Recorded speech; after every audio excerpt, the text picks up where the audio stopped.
Alright everyone, it's time for Occult Literature, video number 335, English Folklore. Link in the description, of course, to my edition of this work on Amazon. Second and third links to my books blogs. There is a folklore header there with dozens of other works that are available. This is only 81 pages, so it's on the shortish side. It's funny because one of Local Daedalus' fans actually was trying to be critical of the fact that my works are considerably shorter often than the initial editions.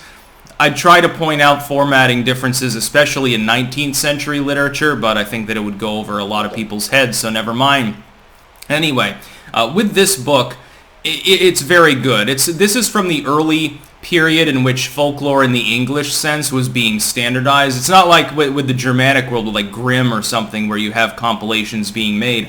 Folklore studies, as an academic field within social sciences, while folklore was studied, number one, there was kind of a taboo against studying the vulgar peasant ways. It was more about more standardized stories, especially with a religious bent or something that was mythological and related to Greece or Egypt or something. There was no real, before this, significant attempt to go out and document the folk peasants. It was considered below the upper middle class aristocracy that typically would have been actually going to study history, etc., in some university in Britain, in the British Empire at the time.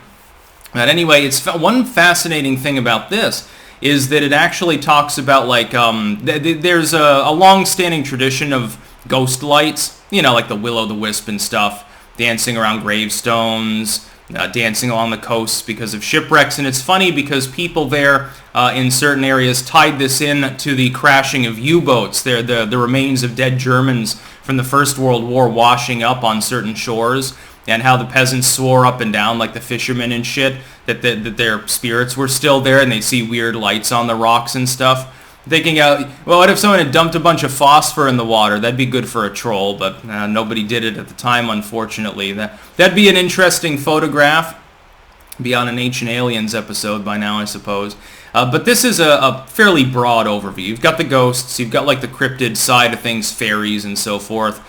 You've got literally everything under the sun compacted into this little book.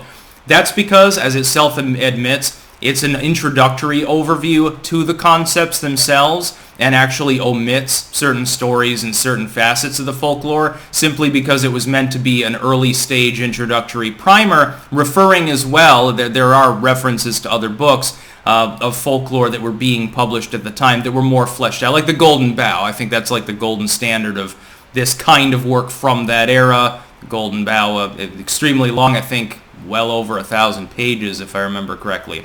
But this is more of a broad overview, an introduction, if you will, to the subject of English folklore, specifically again in the vulgar or the peasant tradition, as opposed to previous studies that typically they would have been about some Arthurian legends, which are deliberately omitted here for this purpose. Arthurian legends, things from the High Middle Ages, things from the Renaissance, those were the big focus.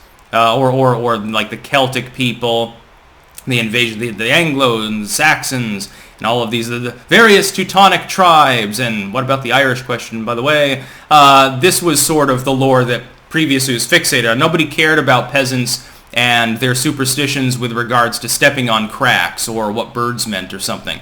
Interestingly enough, their American compatriots at the time had already spent 100 years compiling these sorts of things. The British were much more reluctant than pretty much any other literate group in the era to actually look at peasant lore. Meanwhile, they were exploring other countries and compiling basically peasant lore too, only they considered that to be anthropological in nature.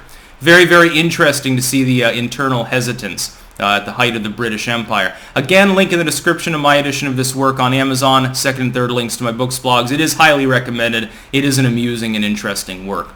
That's about all. Peace out.